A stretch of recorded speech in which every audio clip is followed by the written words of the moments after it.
Hello दोस्तों, मैं आपका दोस्त दीपक और मैं आज आपके लिए लेकर आया हूँ introduction of lines and angles. देखिए, रेखाएं और कोण का परिचय पढ़ना हमें बहुत जरूरी है, तो मैं आपको हिंदी में बताऊंगा और इंग्लिश में बताऊंगा। ठीक है, this video is very most important. Okay, ये बहुत मोस्ट इंपॉर्टेंट है क्लास 9th के लिए और चैप्टर 6 के लिए। ओके, तो स्टार्ट करते हैं। सबसे पहले देखिए, हिंदी में लिखा है यहाँ रेखाएं। क्या लिखा है? रेखाएं। ठीक है, एक मिनट। हाँ, रेखाएं लिखा है। अब रेखाएं को इंग्लिश में कहते हैं लाइन। अब देखिए, ये एक रेखाएं हैं, लेकिन ये एक रेखा है। अगर मैं सिर्फ इसकी बात करूं तो ये सिर्फ एक रेखा है। अगर एक रेखा और आ जाए, एक से ज़्यादा हो जाती हैं, अगर एक से ज़्यादा लाइन आ जाए तो उसे रेखाएं कहते हैं। अब देखिए, ये जो रेखाएं होती हैं ये ब्रेथलेस होती हैं, जिनकी कोई चौड़ाई नहीं होती, जिनकी कोई लंबाई नहीं होती। ठीक है, बस सिंपल सी एक लाइन होती है। ओके, जिनकी कोई ना चौड़ाई होगी ना लंबाई होगी, ये ब्रेथलेस होती है। ठीक है, अब दूसरा पढ़ते हैं प्रतिच्छेदित रेखाएं। अब प्रतिच्छेदित रेखाएं को क्या कहते हैं इंग्लिश में? Intersecting line. क्या कहते हैं? Intersecting line. इंटरसेक्टिंग लाइन कहते हैं। अब इंटरसेक्टिंग लाइन है, ठीक है, तो अब मैं आपको बताता हूँ इंटरसेक्टिंग लाइन है। ठीक है, अब ये देखिए, ये अगर एक लाइन किसी दूसरी लाइन को किसी पर्टिकुलर पॉइंट पे, एक इस पॉइंट पे काट रही है, तो इसको हम क्या बोलेंगे? इंटरसेक्टिंग लाइन बोलेंगे। ठीक है, जैसे कि ये एक लाइन है, ठीक है, अब इस लाइन को कोई अनदर लाइन, दूसरी लाइन इस पॉइंट पे काट रही है, तो हम इसको इंटरसेक्टिंग लाइन मतलब प्रतिच्छेदी रेखा कहेंगे। ठीक है, बात समझ में आई? अब देखिए, अब दूसरी क्या है? तीसरी क्या है? समांतर रेखाएं। और समांतर रेखाओं को हम क्या कहते हैं? Parallel line. अब पैरेलल लाइन यहाँ मैंने बताई है। देखिए, पैरेलल लाइन का मतलब होती है, क्या होता है पैरेलल लाइन का मतलब? कि एक लाइन है, ये दूसरी लाइन है, इन दोनों के बीच में डिस्टेंस जो होगा वो सेम होगा। अगर यहाँ 1 मीटर है तो यहाँ भी 1 मीटर होगा, यहाँ भी 1 मीटर होगा, तो ये पैरेलल लाइन होगी, मतलब समांतर रेखाएं। ठीक है, और ये आगे जाके कभी भी नहीं कटेगी, ये बस सीधी सीधी सीधी सीधी सीधी सीधी चलती जाएगी। ठीक है, इसे हम पैरेलल लाइन कहते हैं। तो ये चीज़ तो हो गई, आपको लाइन समझ में आ गई। अब हम दूसरे वाले पे बात करते हैं। दूसरा क्या है? अब कोन्स के बारे में थोड़ा पढ़ लेते हैं। कोन्स क्या है? ठीक है, एंगल्स क्या है, कोण क्या है। सबसे पहला है न्यून कोण। इसको इंग्लिश में कहते हैं एक्यूट एंगल। क्या कहते हैं? Acute angle. ये देखिए, ये मैंने बनाया हुआ है, तो ये एक्यूट एंगल है, मतलब 90 डिग्री से छोटा। न्यून कोण मतलब वो कोण जो 90 डिग्री से कम होता है। 90 डिग्री से कम वाले कोण को हम क्या कहते हैं? न्यून कोण कहते हैं। ठीक है, और ये न्यून कोण है, ये 90 डिग्री से कम है। देखिए, अब 90 डिग्री से कम दिख रहा है आपको। ठीक है, अब दूसरा क्या है? समकोण। समकोण को ही इंग्लिश में कहता है राइट एंगल। अब देखिए, समकोण जो है वो 90 डिग्री के बराबर होता है, 90 डिग्री के बराबर होता है। तो ये देखिए, राइट एंगल 90 डिग्री का बन रहा है, इसे समकोण बोलेंगे। ठीक है, और तीसरा पढ़ते हैं हम। तीसरा क्या है? तीसरा है अधिक कोण। अधिक कोण को क्या बोलते हैं? अधिक कोण को इंग्लिश में कहते हैं ऑब्ट्यूज एंगल। ठीक है, तो ऑब्ट्यूज एंगल कब बोलेंगे? जब 90 से बड़ा लेकिन 180 से छोटा। अब देखिए, 90 डिग्री से तो बड़ा होगा। ठीक है, देखिए 90 डिग्री से तो बड़ा होगा, 90 से बड़ा, ग्रेटर देन 90 पर स्मॉलर देन 180 डिग्री। ठीक है, तो 90 से बड़ा लेकिन 180 डिग्री से क्या होगा? छोटा होगा। ठीक है, अब देखिए 90 का ये बनता है, तो ये सीधी लाइन है। अब मैं काम कर रहा हूँ, इस सीधी लाइन की जगह मैं ये वाली लाइन बना रहा हूँ, तो भी क्या हो गया? अब यहाँ से जा रहा है, कहाँ से जा रहा है? अब यहाँ से जा रहा है, मतलब ये क्या हो गया? ये 90 से क्या हो गया? बड़ा, तो इसे ऑब्ट्यूज एंगल कहेंगे। ओके, बात समझ में आ रही है आपको? तो ये देखिए, ये क्या, कौन सा एंगल हो गया? ये ऑब्ट्यूज एंगल हो गया। 90 से बड़ा है, 90 से बड़ा लेकिन 180 से छोटा है ये, तो इसे ऑब्ट्यूज एंगल कहेंगे। ठीक है, अब तीसरा क्या है? अब चौथा देखिए, रिजु कोण। अब रिजु कोण यहाँ पे लिखा है हिंदी में, इंग्लिश में किसे बोलते हैं? Straight angle. स्ट्रेट एंगल का मतलब क्या होता है? कि ये देखिए, ये है रिजु कोण। स्ट्रेट एंगल कौन सा एंगल है? स्ट्रेट एंगल जो 180 डिग्री का बनाता है। देखिए, स्ट्रेट एंगल का मतलब क्या होता है? कि एक सीधी लाइन के ऊपर एक साइड 180 डिग्री का कोण बन रहा है, ये वाला कोण जो होगा, ठीक है, इसको हम क्या कहेंगे? रिजु कोण। ये क्या होगा? रिजु कोण, मतलब कि रिजु कोण कहेंगे straight angle. Straight angle, straight angle हमेशा 180 डिग्री का कोण बनाता है, एंगल बनाएगा 180 डिग्री का। ठीक है, ये ध्यान रखिएगा। अब बात करते हैं हम, लास्ट बात करते हैं प्रतिवर्ती कोण। अब प्रतिवर्ती कोण क्या है?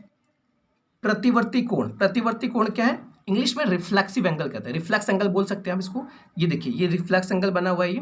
ठीक है, मैं आपको रिफ्लेक्स एंगल बनाता हूँ। 180 डिग्री से ज़्यादा लेकिन 360 से छोटा कोण। 180 डिग्री से तो ग्रेटर देन होगा, लेकिन 360 से क्या होगा? छोटा एंगल होगा, उसको हम रिजु कोण और रिफ्लेक्स एंगल कहते हैं, प्रतिवर्ती कोण कहते हैं। देखिए, अगर मैं यहाँ बनाने की कोशिश करूँ तो ये वाला जो कोण होता है वो रिफ्लेक्सिव एंगल होता है, ये वाला, और अंदर वाला क्या होता है? वो रिफ्लेक्सिव नहीं होगा, अंदर वाला। अब देखिए क्या है, मुझे ये रिफ्लेक्सिव एंगल चाहिए, तो रिफ्लेक्सिव एंगल के लिए क्या होता है? 360 डिग्री में से हम क्या करते हैं? इंटीरियर एंगल को, ये इंटीरियर एंगल, इसको माइनस कर देते हैं। तो मान लीजिए ये ए है, तो 360 डिग्री में से अगर हम ए को माइनस करेंगे तो हमारे बाहर वाला एंगल आ जाएगा। मतलब जब ये वाला एंगल दिया होगा तो हमें 360 डिग्री में से इस वाले एंगल को अगर हम माइनस कर देंगे तो ये बाहर वाला एंगल आपका आ जाएगा, ठीक है। तो इसे हम कहते हैं रिफ्लेक्सिव एंगल, बाहर वाला निकालने के लिए अंदर वाला दिया होता है, ठीक है। तो ये रिफ्लेक्सिव एंगल हो गया, आपको ये दिख गया, ये रिफ्लेक्सिव एंगल है। अब थर्ड देखते हैं, थर्ड क्या है हमारा, थर्ड है हमारे पास पूरक एंगल, पूरक कोण। क्या है, पूरक कोण, इंग्लिश में क्या कहते हैं, कॉम्प्लीमेंट्री एंगल। अब देखिए यहाँ पे मैं आपको दिखा रहा हूँ कि पूरक कोण का मतलब क्या होता है, कि अगर मैं बात करूँ पूरक कोण की, तो पूरक कोण क्या होता है, x + y = 90। पूरक कोण मतलब कॉम्प्लीमेंट्री एंगल। और कॉम्प्लीमेंट्री एंगल क्या होता है कि कोई दो एंगल, कोई जब दो एंगलों को मैं सम करूंगा तो वो 90 डिग्री आना चाहिए। मान लीजिए मैंने एक एंगल बनाया, ये इसे मैंने मान लिया x, इसको मैंने मान लिया y। अब मैं x और प्लस y मतलब x + y इन दोनों को जोड़ूंगा तो 90 डिग्री बनना चाहिए। और अगर इन दोनों को जोड़ने पे अगर 90 डिग्री बन रहा है, इसका मतलब मेरा क्या है, वो कौन सा एंगल है, कॉम्प्लीमेंट्री एंगल है। मतलब कहने का मतलब क्या है, पूरक कोण। पूरक कोण, पूरक कोण आपके दिमाग में आते ही पता चलना चाहिए कि कोई दो एंगल होगा, उन दोनों एंगलों को जोड़ने पर 90 डिग्री बन रहा है। अब मैं आपसे बोलता हूँ ये 30 डिग्री है, एंगल x कितना है, 30 डिग्री। तो आप बताइए कि एंगल y कितना होगा। अब मैंने बोला कि ये जो एंगल है वो पूरक कोण है। मैंने बोला कि ये जो एंगल बन रहा है, ये पूरा जो एंगल बन रहा है ये कॉम्प्लीमेंट्री एंगल है, पूरक कोण है। तो आप बताइए x 30 दिया, ये एक एंगल दिया है, तो आप बताइए y कितना होगा। तो आपको अब जानते ही है कॉम्प्लीमेंट्री एंगल, इसका मतलब क्या होगा, दोनों का सम 90 डिग्री होगा। तो अगर x 30 दिया है तो क्या आप y नहीं निकाल सकते, 90 में से 30 लेस कर देंगे तो 60 डिग्री आ जाएगा। तो y कितना है, 60 डिग्री। अब इन दोनों को जोड़ेंगे तो 90 बन जाएगा। तो समझ में आ रही बात, पूरा कोण का मतलब क्या होता है, कॉम्प्लीमेंट्री एंगल। मतलब दोनों, कोई दो कोण होंगे और दोनों एंगल को जोड़ने पे 90 डिग्री बनना चाहिए। और उन दोनों में से कोई एक एंगल दिया होगा तो आप दूसरा एंगल भी निकाल सकते हैं 90 में से माइनस करके, ऐसे, ठीक है। अब बात करते हैं, एक तो ये था कॉम्प्लीमेंट्री एंगल, ठीक है। अब देखिए, अब आपके पास आता है संपूरक कोण, जिसे इंग्लिश में कहते हैं सप्लीमेंट्री एंगल।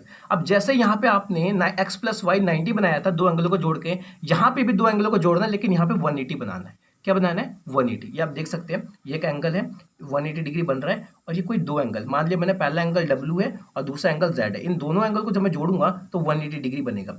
अब सपोज कीजिए W आपको 60 दिया हुआ है, सब मान लीजिए W कितना दिया आपके पास, 60 दिया है, और ये बोला कि ये सप्लीमेंट्री एंगल है। ये बोल दिया कि सप्लीमेंट्री एंगल है और आपको एक एंगल में देता हूँ 60 डिग्री। जरा आप मुझे बताइए कि Z कितना होगा। तो हमें पता है कि जब दोनों एंगलों को जोड़ के 180 डिग्री बनेगा, क्योंकि सप्लीमेंट्री एंगल का प्रॉपर्टी होती है। तो मैंने यहाँ W की जगह 60 रखा, सपोज कीजिए यहाँ पे मैंने W + Z = 180 बनता है, क्योंकि सप्लीमेंट्री एंगल होता है ना, ये सप्लीमेंट्री एंगल होगा दो एंगलों को जोड़ के। तो ये W और Z, और W की वैल्यू मुझे दी है 60, कितनी दी है, 60। तो यहाँ पे 60 + Z = 180 डिग्री रखूंगा। तो अब देखिए Z बराबर में 180 डिग्री में से अगर मैं 60 लेस करूंगा तो Z = 120 डिग्री आएगी, 120 डिग्री। इसका मतलब जो कॉम्प्लीमेंट्री, जो मेरा सप्लीमेंट्री एंगल है, क्या मेरा जो मेंट्री एंगल है मेरा, वो कितना आएगा, मतलब कि संपूरक कोण, इंग्लिश में हिंदी में कहते हैं संपूरक कोण, ठीक है। तो जो मेरा सप्लीमेंट्री एंगल होगा वो 180 डिग्री के बराबर होता है। दो एंगल को जोड़ के ही सप्लीमेंट्री एंगल बनता है, वो दोनों एंगल 180 डिग्री के होने चाहिए। तो 60 + Z किया तो आगे Z की वैल्यू 120, 60 में 180 में से 60 माइनस किया, तो ठीक है। ये हो गया सप्लीमेंट्री एंगल। देख लीजिए सप्लीमेंट्री एंगल ऐसा होता है, दो एंगल को जोड़ के 180 बनता है, जैसे कि यहाँ कॉम्प्लीमेंट्री को बनाया था पूरा कोण को, ठीक है।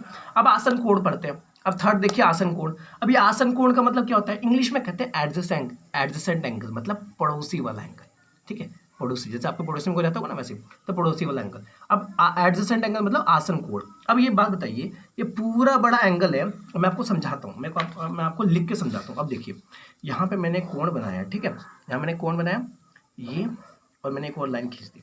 मैंने बोला ये A है, ये B है, ये C है, ये P है और ये Q है, ठीक है। अब देखिए A और P, AP, ठीक है। अब ये देखिए, अब ये वाली जो लाइन देख रहे हैं आप, ये वाली, ठीक है, यहाँ पे देखिए आप, मैं आपको दिखाता हूँ। यहाँ पे जो है x और y है, x और y, जो x और y है, इन दोनों में कॉमन लाइन क्या है, ये वाली लाइन है। कौन सी वाली, ये वाली लाइन है। और y और z में कौन सी कॉमन लाइन है, ये वाली लाइन है। इसका मतलब मैं कह सकता हूँ y और z का जो कॉमन लाइन है वो ये वाली है, मतलब ये दोनों एक दूसरे क्या है, एडजेसेंट एंगल है, ठीक है। और x और y के बीच में कौन सी लाइन है, ये वाली लाइन है, मतलब ये वाला। तो ये दोनों के ये दोनों एंगल क्या है, एडजेसेंट एंगल है। और y और z क्या है, एडजेसेंट एंगल है। क्यों, क्योंकि इन दोनों के बीच में क्या है, कॉमन लाइन आ रही है, ठीक है, एक क्या आ रही है, कॉमन लाइन आ रही है। अगर मैं बोलूँ एक्स और वाई, एक्स और जेड क्या है, तो एक्स और जेड के बीच में कोई भी कॉमन लाइन नहीं आ रही। आप देख रहे हैं एक्स और जेड के बीच में कोई कॉमन लाइन नहीं आ रही, ठीक है, तो ये एडजेसेंट एंगल नहीं होंगे, आसन कोण नहीं होंगे, ठीक है। तो एक्स और वाई एडजेसेंट एंगल है मतलब आसन कोण है, और वाई और जेड एडजेसेंट एंगल मतलब आसन कोण है, ठीक है। अब यहाँ पे हम बात करते हैं फोर्थ की। अब देखिए फोर्थ में क्या है, कोणों का रेखिक युग्म।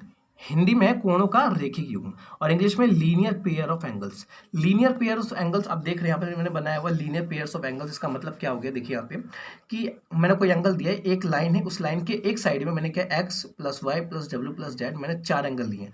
अगर अभी चारों एंगलों को जोड़ेंगे ना तो 180 डिग्री बनेगा। क्या बनेगा, 180 डिग्री, मतलब X plus Y plus W plus Z, ये चारों एंगलों को जोड़ने पे 180 डिग्री, मतलब लीनियर पेयर ऑफ एंगल का मतलब क्या होता है कि किसी एक सिंपल लाइन पर अगर एक साइड 180 डिग्री बन रहा है तो लीनियर पेयर होगा। अब मैटर नहीं करता कितने एंगल है, यहाँ पे 4 एंगल है, 5 हो सकते हैं, 6 हो सकते हैं, 7 हो सकते हैं, लेकिन सबको जोड़ने पे 180 डिग्री ही बनेगा, ठीक है, वो लीनियर पेयर होता है। अब यहाँ पे कितने एंगल भी लगा लीजिए, सबको जोड़ने पे 180 डिग्री ही बनेगा, उसे कहते हैं कोणों का रेखिक युग्म, इंग्लिश में लीनियर पेयर ऑफ एंगल, ठीक है।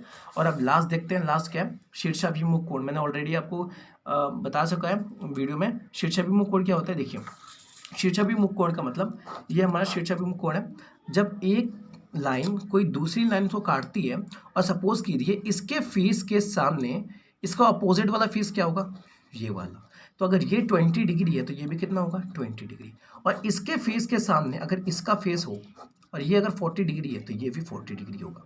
क्यों होगा, वर्टिकल अपोजिट एंगल। देखिए शीर्षाभिमुख कोण को हम क्या बोलते हैं, वर्टिकल अपोजिट एंगल, ठीक है। मतलब क्या हो गया कि अगर ये 20 है तो ये भी 20 होगा, ये 40 है तो ये 40 होगा। लेट्स सपोज मैंने ये बनाया, मैंने ये एंगल x ले लिया, ये 40 ले लिया। अब मैं आपसे पूछूं कि x की वैल्यू क्या है, अब बताइए x क्या है, तो आप बोलोगे x 40 है। क्यों, क्योंकि x is a vertical opposite angle, इसके फेस के सामने इसका फेस है, ठीक है।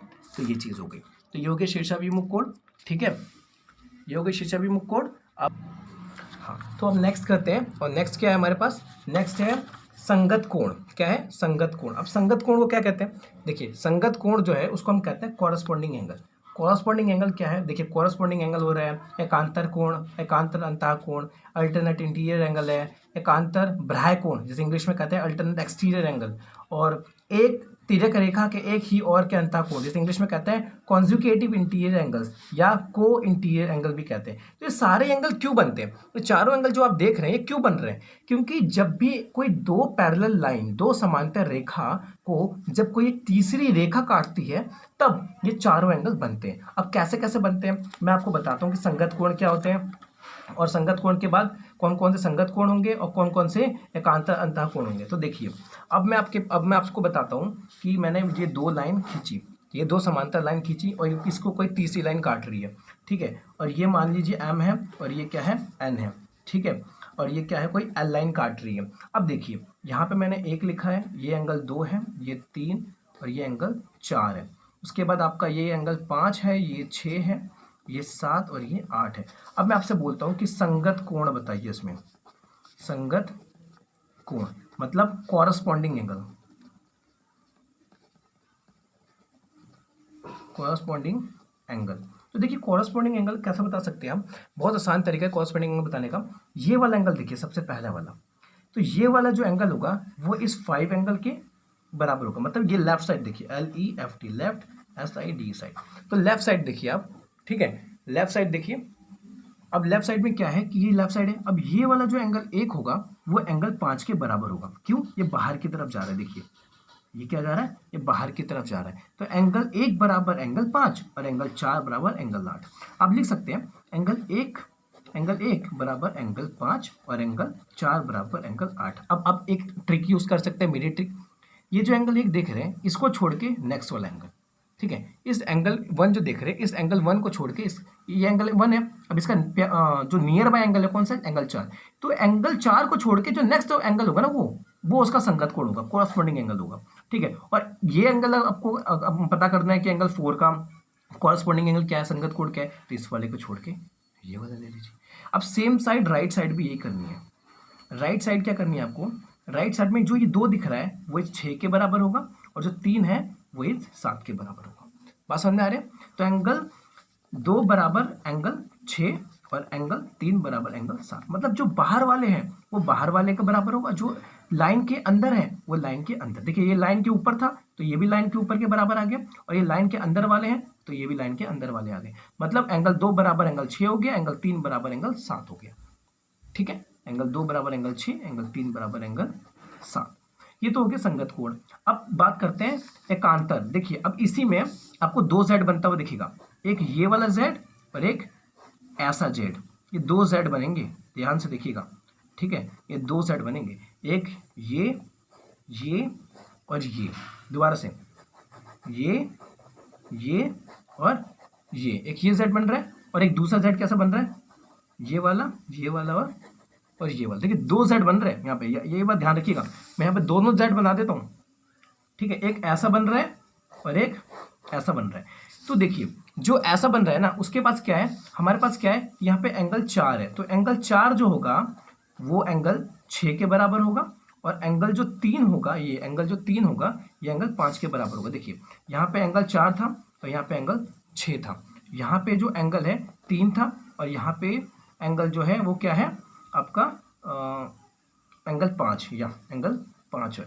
ठीक है, तो एंगल 4 बराबर एंगल 6 और एंगल 3 बराबर एंगल 5, एंगल 3 बराबर एंगल 5। ठीक है, तो ये क्या होंगे, alternate interior angle, alternate interior angle, मतलब एकांतर अंतः कोण। ठीक है, ये होंगे। ओके, अब एकांतर अंतः कोण अल्टरनेट इंटीरियर एंगल हो गया। अब मैं कहूँ कि अल्टरनेट एक्सटीरियर एंगल क्या होगा, तो अल्टरनेट एक्सटीरियर एंगल के लिए आप क्या कर सकते हैं, आप यूज कर सकते हैं अल्टरनेट एक्सटीरियर एंगल के, सेम यही यूज करेंगे, सेम यही रहेगा। देखिए एंगल 1 बराबर एंगल 5 हो गया, कौन सा, कॉरस्पॉन्डिंग एंगल मतलब संगत कोण, और एंगल 4 बराबर हो गया एंगल 8। सेम इधर भी देखते हैं, एंगल 2 बराबर एंगल 6 होगा, ये भी कॉरस्पॉन्डिंग एंगल है, और एंगल 3 बराबर एंगल 7। अब अल्टरनेट एंगल देखिए, ये वाला एंगल 4 एंगल 6 के बराबर होगा, और ये वाला एंगल 3 एंगल 5 के बराबर होगा। बात समझ में आई आपको। अब मैं बात करता हूँ यहाँ पे एक्सटीरियर एंगल की, मैंने इंटीरियर एंगल की बात कर ली, अब मैं एक्सटीरियर एंगल की बात करूंगा। ठीक है, अब देखिए यहाँ पे एंगल 1 था, ठीक है, अब यहाँ पे एंगल 1 था और यहाँ पे क्या था, एंगल 7। अब आप देखिए यहाँ पे एंगल 2 था और यहाँ पे था एंगल 8। मैं अंदर वाले एंगल्स अभी नहीं लिख रहा, अंदर वाले एंगल्स में अभी नहीं लिख रहा। ठीक है, मैंने नहीं लिखा अंदर वाले एंगल्स अभी। तो एंगल 1 बराबर एंगल 7 होगा और एंगल 2 बराबर एंगल 8 होगा। कैसे होगा, ये हमारा जेड बन रहा था, तो यहाँ पे ये लाइन जा रही थी, यहाँ पे क्या था, एंगल 1। ठीक है, और यहाँ पे क्या था, एंगल 7। देख रहे हैं आप, तो ये एंगल 1 बराबर एंगल 7 होगा। ठीक है, अब यहाँ पे देखिए, यहाँ पे एंगल 2 था और यहाँ पे था एंगल, क्या था यहाँ पे था आपका एंगल 8, तो एंगल 2 बराबर एंगल 8 होगा। ठीक है, तो यहाँ पे देख लीजिए आप, मतलब एंगल 1 बराबर एंगल 7 होगा और एंगल 2 बराबर एंगल 8 होगा। Exterior angle, alternate exterior angle. तो यहाँ पे अल्टरनेट एक्सटीरियर एंगल में लिख सकते हैं आप, क्या लिख सकते हैं, angle 1 is equal to angle 7 और angle 2 is equal to angle 8। 1 is equal to 7, 2 is equal to 8। और इंटीरियर एंगल में क्या था, इंटीरियर में angle 4 is equal to angle 6 और angle 3 is equal to angle